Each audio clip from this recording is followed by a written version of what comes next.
Hola chicas y chicos de YouTube, ¿qué tal están? Yo estoy muy bien. Bienvenidos una vez más a otro contenido de mi canal. He estado un rato ausente en mi canal, he estado sin subir contenido. Les digo la verdad, me he quedado sin motivación, sin inspiraciones, sin ideas, pero bueno, aquí he vuelto nuevamente y con muchas ideas y con muchas cosas que tengo preparado para hacerle a todos ustedes. Gracias a todos los que se están suscribiendo, gracias a todos los que se toman el tiempo de ver mis contenidos. Suscríbanse, denle like, activen la campanita que YouTube les avisa cuando hay nuevo contenido. Hoy les voy a ofrecer un video llamado Las 4 etapas del duelo. Lo saqué de un libro, voy a dar mi propia conclusión al respecto, mis propios pensamientos, mis propias ideas. Pero primero les voy a leer esta parte que les tengo preparado para todos ustedes, así que espero que les guste y aquí va. Las 4 etapas del duelo es el título. Aquí empiezo. Toda pérdida tiene 4 etapas por las cuales inexorablemente hay que caminar si uno quiere vivir el proceso sanamente.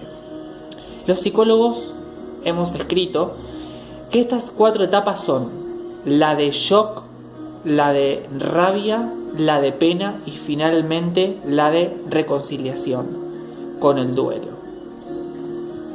Quiero aclarar de inmediato que estas 4 etapas no son secuenciales ni cronológicas en el tiempo. Uno puede pasar por las 4 en un día y eso es tan normal como quedarse pegado por un rato en alguna de ellas o sentir que uno avanzó de una etapa a otra y que por algo que pasa se vuelve a retroceder a la que se suponía era la etapa anterior. No hay reglas ni secuencias teóricas, sino individuos e historias que deben respetarse.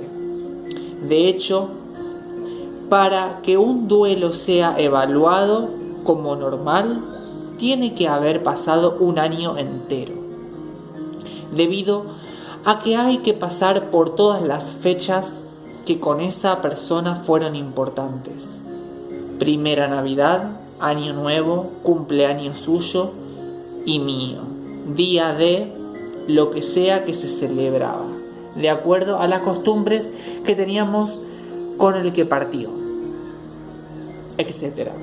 Para poder evaluar si uno literalmente se quedó pegado en el duelo y necesita apoyo externo para avanzar.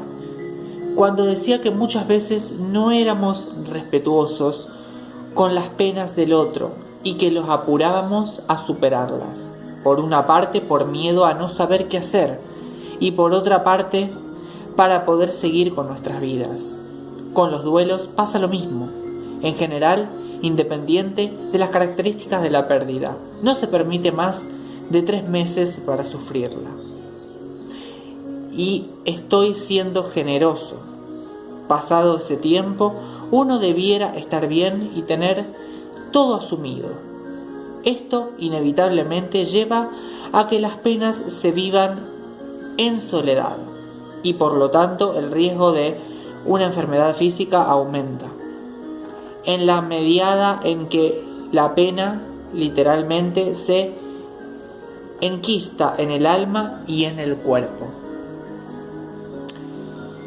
Uno de los comentarios que me generó risa para vivir y determinada pérdida fue que al yo llorar no lo estaba dejando descansar. Recién había pasado 3 meses y yo, además de mi pena enorme y de tener que desarrollar las fuerzas para levantarme y continuar, tenía que hacerme cargo de su descanso.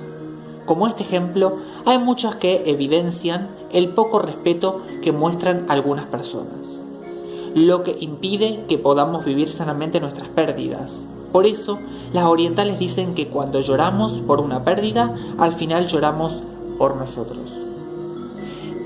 Y no por lo que fueron. Yo lloro por mí, porque yo lo echo de menos, porque a mí me falta tocarlo, olerlo, escuchar su voz, porque quiero compartir con él o con ella tal o cual experiencia. La verdad es que la pena del duelo es una pena egoísta, en el buen sentido de la palabra, que necesita ser caminada para transmutar hacia un estado distinto. En general, las experiencias del dolor de una pérdida es como levantarse una mañana y encontrarse sorpresivamente con una tremenda inflamación en un brazo.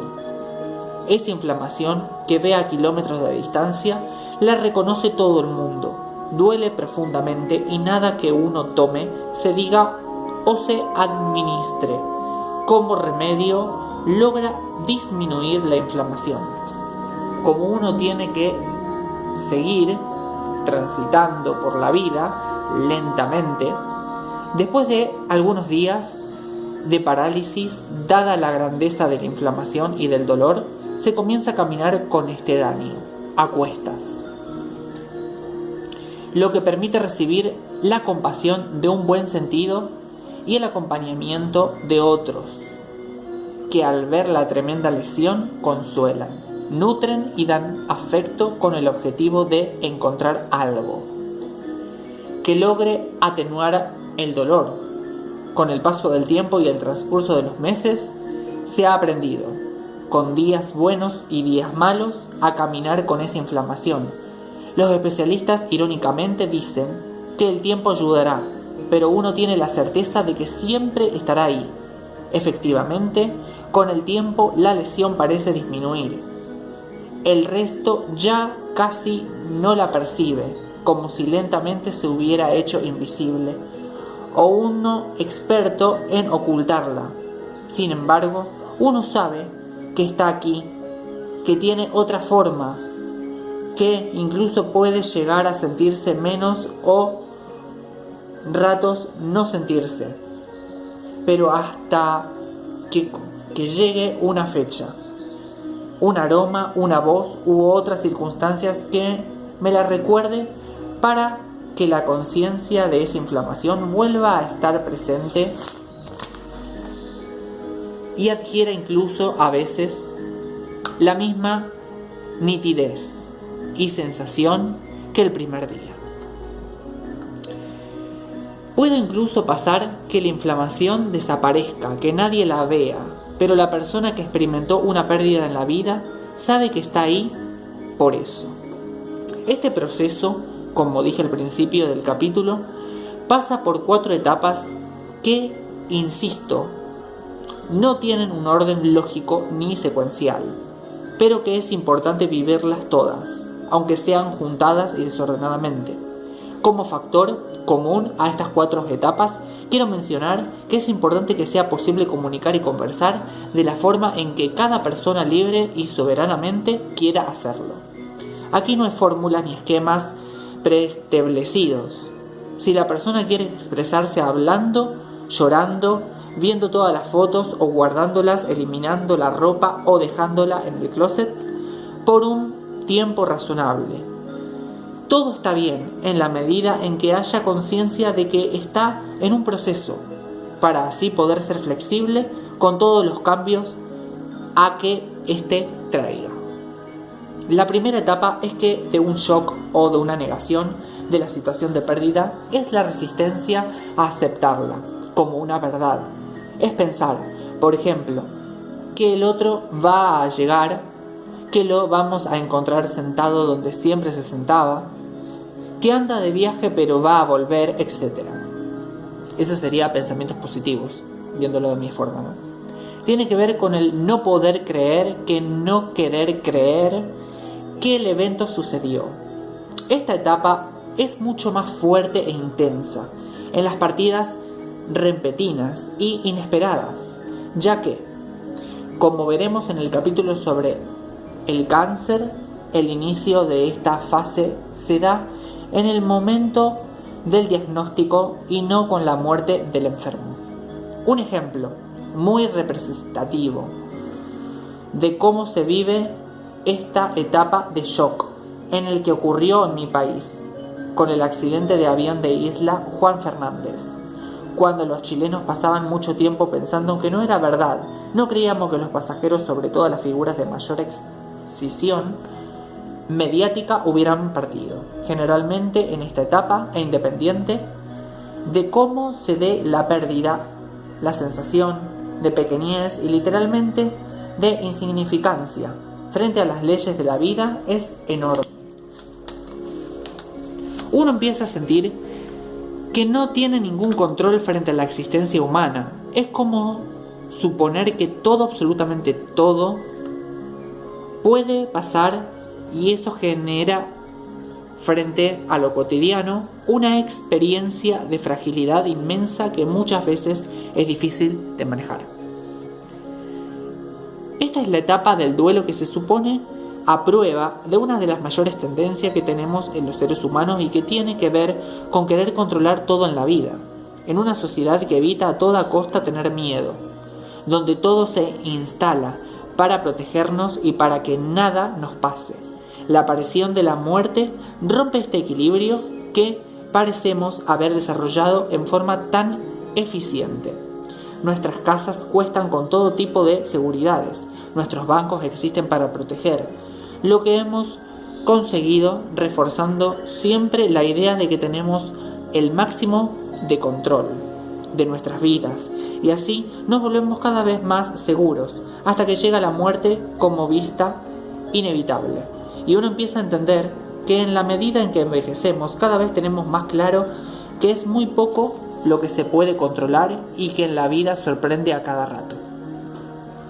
Existe por lo tanto una resistencia a transitar por ese camino, aunque en el fondo de nosotros sepamos que es inevitable. La cabeza pone en práctica todas las fórmulas posibles para restablecer los mecanismos de control usuales que nos llevan a pensar que en otro está bien, que hay que mantener la cabeza ocupada para no pensar tanto, y tantas otras salidas a partir de las cuales paulatinamente vamos tomando conciencia de lo que ha ocurrido en nuestras vidas, cambiándola para siempre. Es común que la etapa de shock sea seguida por la de la rabia, la cual se desarrolla como un mecanismo cognitivo que intenta buscar la explicación de lo ocurrido y de ahí poder disminuir la pena.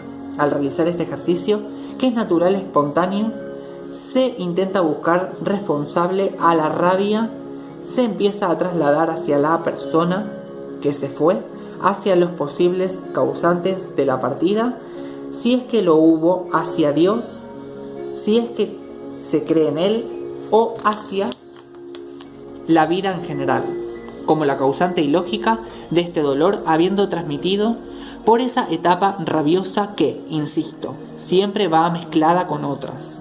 Empieza paulatinamente a hacerse el espacio para la expresión de la pena, que ojalá pueda salir en forma limpia, libre y sin moldes. Esta rabia genera un sinnúmero de preguntas, de las cuales muchas nos ponen en contacto con aspectos muy profundos y esenciales de la vida, como por ejemplo, si estás junta o no, si uno hace un corte transversal a la vida y es este instante, todo parecerá injusto. No entiendo por qué estoy sufriendo tanto cuando hay personas a las que pareciera que la vida les resulta tan fácil, o porque hay tanta gente mala a la que nunca parece pasarla nada negativo. Sin embargo, si uno tuviera la paciencia de ver y transitar en detalle la vida de los otros, uno tenderá a descubrir que al final del cielo parece ser que todos los seres humanos, aunque no hayamos vivido las mismas situaciones, recorremos los mismos aprendizajes. También parece ser cierto que no todos los seres humanos vinimos a aprender las mismas cosas.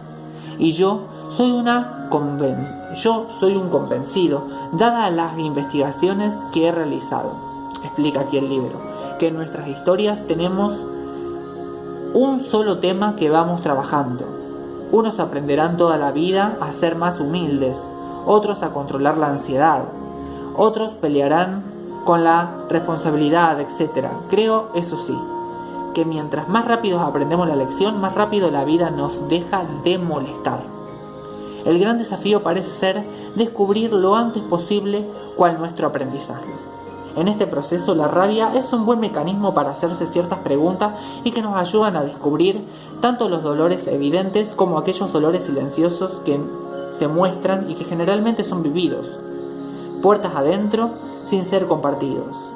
Por eso es que nos sirve la comparación de los dolores, y como la máquina que pesa, el dolor todavía no se inventa. Parece ser inútil confrontar mi dolor con el de otros. Esta tendencia a comparar es muy frecuente en las etapas rabiosas y dentro de las familias más aún, ya que parece inevitable, aunque poco sano, escuchar frases como «yo he sufrido más que mis hermanos», «la vida me ha tocado más dura que el resto», o en lo profundo, esto es evidentemente falso, ya que no puede medir cómo cada persona procesa y vive el dolor y cómo logra superarlo. También parece ser un proceso individual. Esta etapa, asimismo, empieza a ocurrir en que se abre un espacio de infinitos cuestionamientos que tienden a preguntar si es uno le dio al que se fue todo lo que uno podía o si podría haber hecho más de lo que hizo por esa persona, o él o ella. Evidentemente que uno podría siempre dar más de lo que da, pero dentro de la humanidad y fragilidad que todos nos condiciona, uno termina dando solo lo que puede. Estas preguntas no tienen sentido, son inevitables, pero lo que tienen porque no pueden ser respondidas por quien nos interesa y además tienden en muchos casos de generar culpas en que nada ayuda al proceso de duelo. Es importante reconocer que es muy duro cuando una persona que queremos se va o se muere y nos quedamos cosas pendientes por decir o por hacer en ellas. No necesariamente en lo personal tiene que ser la muerte de un ser querido, sino también puede ser, no sé, un viaje de una persona querida o de alguna amiga, de algún amigo, de un familiar, etc. La sensación es horrorosa. La recriminación es aún peor y no tiene salida. El trabajo del perdón es único que parece calmar este difícil trance. Es difícil decir responsabilidad que culpa. Frente a la primera es fundamental cerrar el proceso, en lo cual a veces se va a necesitar ayuda, otras veces con una simple comunicación, con el que se fue a través de, por ejemplo, una carta que se quema después de ser escrita. Parece ser suficiente para sanar esta etapa. La culpa, en cambio, es un eterno camino de recriminaciones que tienden a paralizar y enquistar el proceso del duelo, ya que un círculo que no tiene salida. Frente a esto hay que intentar ser objetivo, reconocer responsabilidades, analizar lo que uno pudo o no haber hecho mejor, pedir perdón o perdonar si es necesario y avanzar en esta caminata que dura toda una vida. Cuando la rabia ha permitido la realización de todas estas y otras preguntas, suele entrarse a la tercera etapa que tiene con la persona o con el reencuentro con esa tristeza tranquila que implica el tomar contacto con la ausencia de la otra persona. Esta tristeza es el primer encuentro con la expresión concreta de la ausencia de paradójicamente se empieza a hacer más presente. Hay periodos dentro de un proceso del duelo que con la ausencia se permite consolidar a una presencia permanente en donde literalmente es difícil sacarse al otro de la cabeza.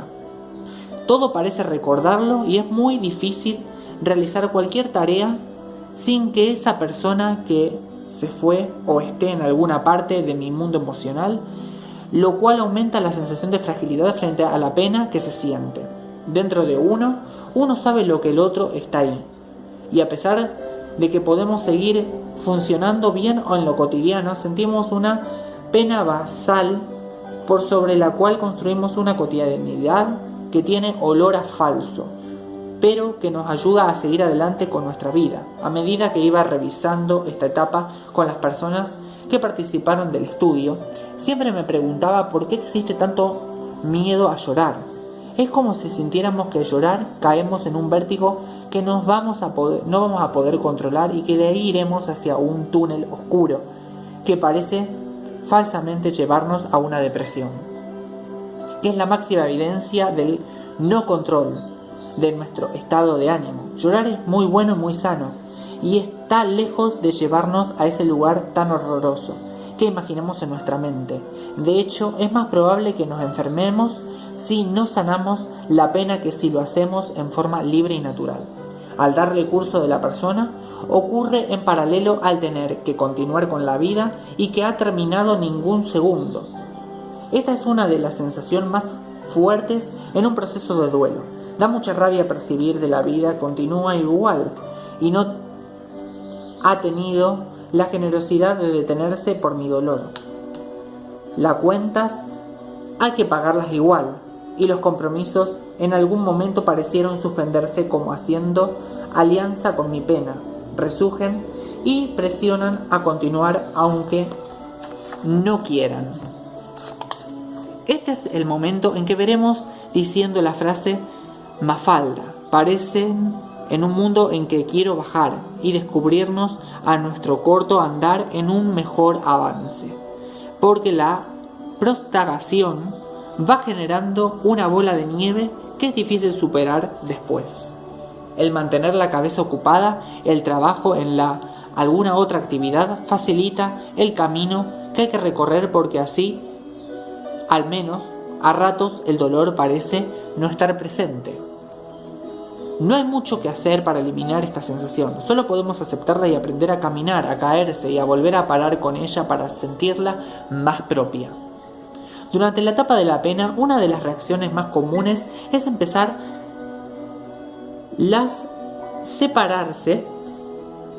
a desaparecerse, mejor dicho, con las sensaciones desagradables que quieren desaparecer. Esto le ocurre con mayor fuerza a la gente muy controlado y muy consciente del proceso, lo cual es más largo de lo que quieran y no depende de ellos. El poder hacerlo, al parecer, es el primero en el momento en que se toma conciencia de que el dolor no se pasa y que solo se puede pretender seguir adelante con él en forma eficiente. Es importante poder manifestar la pena, llorarla y expresarla para así poder caminar mejor todos los días. Evidentemente el tiempo ayuda, porque permite incorporar el dolor en lo cotidiano, sin que por eso se llegue a olvidar ni menos a sentir el desapareció para siempre. En esa etapa, cuando se percibe las diferencias más nítidas entre hombres y mujeres en el proceso del duelo, mientras los primeros se empiezan a llenar de cosas para hacer y donde la gran mayoría de las veces vuelcan sus penas al trabajo y todo tipo de actividades, las mujeres, en cambio, necesitamos conversar y poder expresar las emociones que vivimos, lo que muchas veces erróneamente para los hombres es interpretado como un retroceso en el duelo. Así también las mujeres tendemos a pensar que para los hombres los procesos fue más rápido y casi sentimos que no les importa nuestra pena, porque muchas veces además nos retan por expresarla al sentirse importante de no poder hacer nada por aliviarlas. Aquí parece ser fundamentalmente que la pareja se dé un tiempo para conversar, para desde la voluntad recuperar espacio para ser juntos, para hacerse cariños y retomar actividades que hacían antes de experimentar el dolor. No es bueno evaluar quién sufre más, porque en una pregunta que no tiene respuesta y que genera mucha rabia en ambos, cada uno tiene que decir en forma explícita lo que espera del otro y desarrollar la tolerancia y la paciencia que cada uno necesita para seguir avanzando de forma individual por el proceso del dolor. La instancia del duelo, como la gran mayoría de las veces, se vivencia desde lo corporal como un fuerte cansancio y estrés. Uno de los mecanismos más frecuentes utilizarlos por todos frente a un conflicto o problema psicológico. Suponemos entonces que si descansamos y nos vamos de vacaciones, todo mejorará y estaremos mejor. Si bien desde el punto de vista físico, esto puede ser cierto, ya que el descanso siempre ayuda. Hay que tener cuidado porque el dejar de hacer lo que hacemos todos los días nos saca desde algún lugar nuestros elementos proyectables y que por lo tanto quedan al descubrimiento muchos conflictos que cuando estábamos ocupados parecían ocultos. En conflictos como las pérdidas, las separaciones o los problemas de pareja o con los hijos, las vacaciones pueden ser un riesgo, ya que encontrarse y mirar al otro después de un año tapado con el escape de hacer cosas puede resultar amenazante. Además, todos suponemos erróneamente que los conflictos efectivos se tienden a producir porque estamos cansados y que al tener vacaciones los problemas desaparecerán. Es como la ilusión de arrancar el dolor y ganarle con las vacaciones. Evidentemente eso no ocurre, y frente a cualquier dolor, si las vacaciones no se trabajan y se utilizan para solucionarlo con honestidad y amor, lo que nos pasa pueden aumentar los conflictos. Es el caso de las pérdidas de las vacaciones. Son instancias a veces angustiosas y ya que nos llevan a tomar contacto con la ausencia del otro y con los recuerdos gratos que éste me dejó. Sí, se aprovecha como una oportunidad para avanzar con el duelo. Puede ayudar. Si no, uno tiene la sensación de haber perdido el tiempo descansando. Es por eso que sí, independientemente todos los recursos escapatorios que los seres humanos aplicamos para no tomar contacto con la pena, porque nos da miedo el vértigo que nos genera. Esta pena pudo salir libremente y convivir con la importancia, con la frustración y con la aceptación de la irreversibilidad del proceso. Uno puede empezar a sentir que se fue regresa con los recuerdos, con lo aprendido con él y sobre todo con las imperfecciones que son las que nos hacen sonreír al recordarlo y aliviar su ausencia.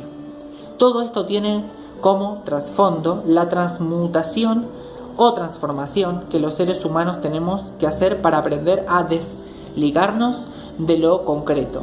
Quizás cuando logremos entender que lo esencial es inevitable de los ojos, como decía al principio, podremos decir que hemos aprendido a caminar sanamente por un duelo o una pérdida.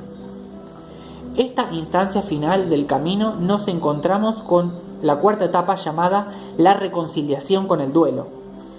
Este es un momento en el que el otro vuelve a mí con la mejor imagen y en el que podré incorporar su recuerdo en lo cotidiano con algo más de paz. Bueno, chicas y chicos, espero que les haya gustado. Esto ha sido un libro, una parte que les quería leer acerca de este tema. Espero que les haya gustado, que cada uno reflexione y lo tome a su manera. Y dando mi propia opinión, de todo lo que he leído, es así, son 4 etapas, son puntos específicos que he dado.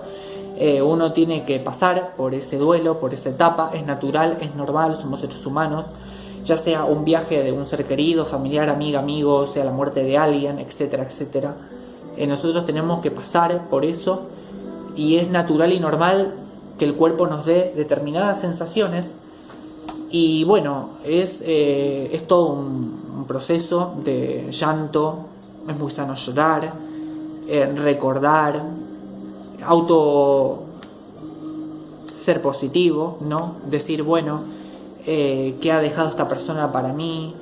¿Qué cosa he incorporado de esta persona que me ha dado en todo este tiempo?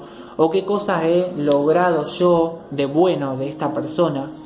Los recuerdos buenos, las enseñanzas buenas, ese poder infinito que no tiene explicación, que es simplemente, aparte de recordar, poder hablar en silencio con los pensamientos de uno mismo, es decir, hablar a esa persona en silencio cuando uno está solo y decirle lo mucho que has querido a esa persona y que si en el caso que sea un viaje, tener la posibilidad de conectarse. Gracias a las redes sociales tenemos muchos accesos para poder dialogar con la persona es increíble, pero hoy en día con toda la tecnología yo puedo estar en una parte del planeta y la otra persona puede estar en la otra parte del planeta y podemos comunicarnos, eso es lo bueno, pero aún así comunicación y entrega total, con toda la mayor sinceridad desde el corazón, desde lo más profundo, poder expresarse y poder decir lo que realmente uno siente y piensa hacia la persona. Y bueno, y en casos de muerte, qué decir, ¿no? Recordarla siempre, hablar en privado con esa persona, pensar que esa persona nos está viendo de algún lado y que bueno, y que es esa ilusión de que en algún momento después de esta vida o quién sabe, en poder reencontrarnos nuevamente. Esto ha sido una explicación que he entendido de todo lo que le he leído. Gracias por haberme puesto atención. Suscríbanse, vuelvo a reiterar, tildenle like y bueno, y nos estaremos reencontrando nuevamente en el próximo contenido. Esto ha sido todo, muchísimas gracias y bye bye.